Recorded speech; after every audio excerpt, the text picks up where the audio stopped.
You know, one of my favorite things about retro gaming are retro gaming magazines. What's going on, everybody? I'm Jay. Welcome to Square Pegs. And one of my favorite retro gaming magazines was Game Informer. And I say was, but it's about to be is, because Game Informer is making a comeback. One of the things that they have recently done is they have put their entire digital archive online, and much like my friends at EGM, they have included scans for every advertisement from every issue. So we're going back all the way to Game Informer number 12, where Mortal Kombat was on the cover and playing every single game and every single version of every game advertised in Game Informer number 12. Yeah, we're hopping all the way back to 1993 with Game Informer number 12 here. And this is exciting. So this is their big second anniversary issue, which is super cool. And it features a lot of really classic games. Like you've got Street Fighter II Turbo, Mortal Kombat. You've got some really fun horror games in here, like Splatterhouse 3, Haunting starring Poltergeist, Zombies Ate My Neighbor, stuff like that. And there's a bunch of classic EA Sports games as well. And all of that is amazing and all of that is wonderful. And I encourage you to subscribe to Game Informer to get access to the digital archive if you can. But we are here for the ads. And the first ad up is for one of the single greatest Super Nintendo games of all time, Pocky and Rocky. First off, I love that they're able to poke fun at the name of the game in this ad here. I love that they point out that, yes, it's a goofy name, but the game is spectacular. If you have never played Pocky and Rocky, think of it as a shmup, kind of like Gunsmoke from Capcom was a shmup, where you are controlling a character that is on the ground and you're able to move around as either Pocky or Rocky, and you are able to fire weapons or fire your powers at your enemies that are coming towards you. Now, all your enemies are traditional Japanese yokai, so it's kind of cool in that regard, where you're getting a really neat kind of crash course, we'll call it, in Japanese folklore here. But the gameplay is spectacular, it's fun, it's super difficult, which is really nice as well. It's just a wonderful title. This is a fantastic first ad for this issue, and it really shows just kind of like what a murderer's row of unbelievable games we were getting around 1993 and 1994. Our next ad is from Taito, and we get a dual game ad, which was kind of a normal thing back then, where you were getting multiple versions of a game released on multiple consoles, so you got ads featuring both versions. And this is for Bobble Part 2 for both the Game Boy and the NES. Now, both of these games are spectacular. Both of these games play great. They look great. They're kind of lent really well to that 8-bit look, and they work really well on that cream spinach or black and white screen of the original Game Boy. The gameplay is very simple. You are controlling either Bub or Bob. You are blowing bubbles onto the enemies, you pop the bubbles, you collect the different pieces of food that pop out of them, and then you move on to the next level. There's nothing really overtly complex about this game. This isn't like jumping from Bubble Bobble to Rainbow Islands where the gameplay completely changed. It's the same traditional Bubble Bobble gameplay that you're used to, and it's fantastic. Absolutely amazing games here. I love the ads as well. I love the different bubbles on here, kind of like it gives a quasi kind of reflective look of the things that are underneath the bubbles. It's really cool. Absolutely love this, and just super fun to go back and play these again too. We move on next to the Super Nintendo, and we are looking at Yoshi's Cookie. And this is one of those really interesting situations where we don't get multiple versions of a game advertised on here, because we also got Yoshi's Cookie on the NES and as well as the Famicom, where it was Yoshi no Cookie. But the SNES version is essentially just a much prettier version of the NES release. This is not a terribly complex game. You're kind of sliding the different cookies around to match them up, and as they match, they'll drop down and go off the screen. And when you clear things out, you are able to move on to the next level. It's not a terribly complex game, but it's surprisingly fun. Like, this is one, when I did my Yoshi ranking video a couple of years ago, link on screen right now if you want to check that out, it was one I expected to not enjoy, and surprisingly I had a lot of fun with it, and I still have fun with it. So, Yoshi's Cookie, pretty fun game.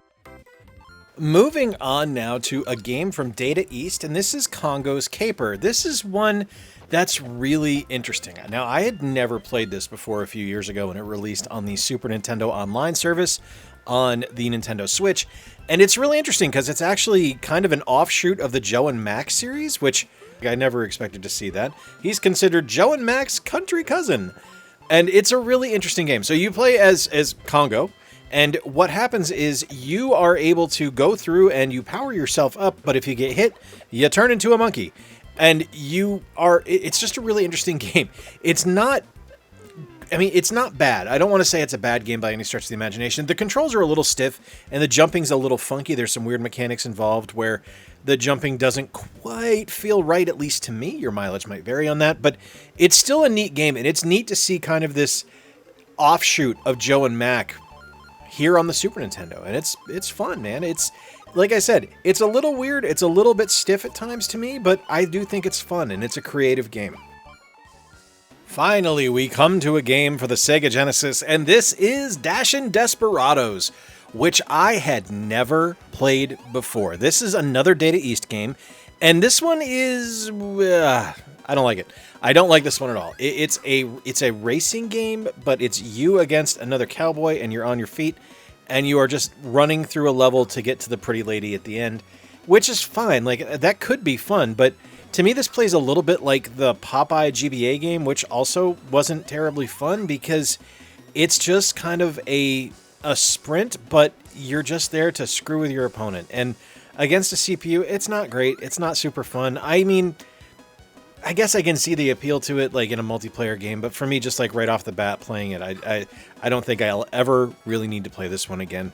And the cover here, the cover for Dashin Desperadoes is like nightmare fuel. Like the claymation cowboys are disturbing, to say the least. But there you have it, Dashin Desperadoes. Are you a fan of this one? Let me know in the comments down below. I love the simple iconography of this ad. So I'm a big fan of the movie to begin with. Like, I love the Hook movie. And I love this design and kind of the way that this is presented here for this ad, because you get the simple iconography of both Peter Pan's sword and Captain Hook's hook. And it just works. Now, this is advertised for both the Genesis and Game Gear. Now, it does say critically acclaimed SNES Hook, now on Genesis and Game Gear, but we're not talking about the SNES version because, as you can see down at the bottom, we only have the Genesis and Game Gear badges. And they're pretty good. They're pretty good. The gameplay takes a little bit of getting used to. It is a little bit stiff. It takes some kind of muscle memory as you're playing through to remember where the different characters are going to be. There's definitely a lot of trial and error to the way the game goes, and I actually ended up preferring the Game Gear version to the Genesis version just because I think it felt a little bit more fully thought out and fully realized, and that it was kind of put together in a better assembly than the Genesis version, which is still fun, don't get me wrong. It's still a really fun game. I just preferred the Game Gear version. Which version of Hook do you prefer? Let me know. Hello, Dennis. Yeah, Dennis the Menace here for the Super Nintendo. And, oh, God, I hate this game so much. I really don't like this one. I actually got this in a Video Games Monthly a couple of years ago. And it was, like, one of the most awful experiences I ever had playing a game. I did not enjoy it whatsoever. It was not put together well. It's an Ocean title, shocker, right? And it just wasn't fun. And it wasn't laid out in a logical way where I was able to really kind of find a groove and figure out what I was supposed to do. And I fully expected that to be the case here as well with the Game Boy version, but I actually kind of enjoyed the Game Boy release. Like, it was more competently designed. It was better put together. The controls were more solid. The gameplay was more understandable and more enjoyable. It still wasn't like a great overall concept, but it was better than the SNES release. Now, one thing I did find really interesting on this ad is that it says it's also available for the Nintendo and Game Boy. And there is no NES release for Dennis the Menace, so this is one of those lost pieces of media. I wonder if there's a prototype floating around somewhere of this game. Another one I have featured in a previous video. I actually featured this one in a previous back issue backlog video. Link on screen right now. This is Mario is Missing. It's terrible. That's all you need to know. Mario is Missing is awful. Next game. Now, I won't lie to you. I don't typically get into Bomberman games, at least retro ones. Like, the ones on the NES were fine, I suppose, but I never really got into it. They weren't something that I wanted to play more than once. Like, it was fine, like, over at a buddy's house. If he had it, it was fine to boot it up and play it. But it wasn't something where I was like, ooh, yay, Bomberman, let's play it. And I kind of expected that reaction here with Super Bomberman on the Super Nintendo.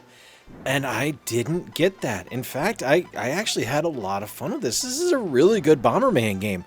And this one that's advertised here on this ad is actually really cool, because this is for the Super Bomberman Party Pack, which actually came with a multi-tap, so you could play up to 4 players. And look, it's awesome. Like, this is kind of where those multiplayer bonanza Bomberman games started, I'm willing to bet. Like, stuff like Saturn Bomberman kind of stemmed from here, and stuff like the Bomberman games that came later, like Super Bomberman R, feels like it stepped right out of this game. This is super cool. I had a lot of fun with this one. Welcome to Jurassic Park. Yes, this is Jurassic Park for the Sega Genesis, the original one. This is the one where you get to play as the raptor, which everyone loves, myself included. And the game's great. The game's fine. It's a really solid platformer. It feels like a classic Genesis game because it's a little bit loose, it's a little bit flighty, it's a little bit different than what you would expect it to control like on the Super Nintendo. But I want to talk about this ad because it is amazing. This is just such a cool visual representation of what the game gives you. You have all kinds of amazing, just awesome dinosaur crap happening on here. Literally crap as well. Like there's dinosaur poop on here, and it's amazing. Like there's archaeological tools. There's a map of the brain. There's a T-Rex skull. There's raptor claws. It's so cool, and it's just like. It's a great ad for a game. Like, I remember seeing this in comic books when this game released and me going, I need to play this. And it's worth it, man. It's so much fun. And I love that they advertise for the Game Gear and Sega CD as well. Now, I did not play those for this video because they're not featured on this ad. They're just mentioned. So, not featuring those here, but awesome stuff here. Love Jurassic Park. I love The Lost World more, the sequel to the game that came out, but this game is fantastic. And we close things out on the back cover of Game Informer number 12 with an ad for the cover story for Mortal Kombat. And how cool is this? I remember seeing this and just loving kind of the concept behind this ad, having the crowd in the background looking like they were ready for a fight or ready to celebrate, having the giant Paul Niemeyer designed logo right in the middle for MK, and then having the different screenshots down at the bottom that were tiny, but they were still cool. This is awesome. So you get 4 different versions of Mortal Kombat advertised. You get the vastly inferior Super Nintendo version. You get the spectacular Genesis version. The incredibly competent Game Gear version, which plays far better than it has any right to.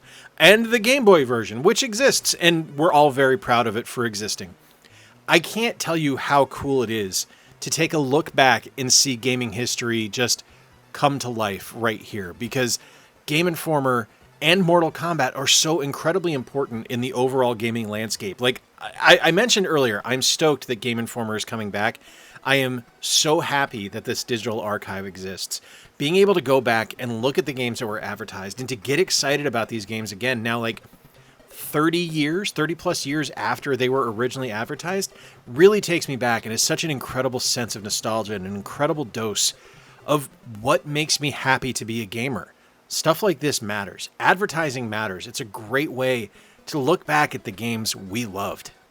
I mean, you're ending with a bang right there with Mortal Kombat, right? There was some really good stuff in this issue, wasn't there? Like, I loved seeing Congo's caper in here. I thought that was fantastic, and really interesting to find that the better version of Dennis the Menace was actually the Game Boy release and not the Super Nintendo version. I was really surprised by that. Let me know in the comments down below, what was your favorite game featured in this issue of Game Informer? I would love to hear from you. Let me know as well if you'd like to see the series keep moving forward. I really had a lot of fun with this one. I enjoyed doing the EGM one last month. Really liked doing this one this month for Game Informer. Hell, maybe we'll go Game Pro next month. Who knows? Till next time, folks, I've been Jay. Appreciate you spending a little bit of time with me. If you like this video, give it a thumbs up. Engagement helps the channel out. If you really liked it, give it a subscription. I'd love to have you stick around. We're on the road to 17,000 subs. And until next time, remember to play more games, stay square, and take care. I'll talk to you soon.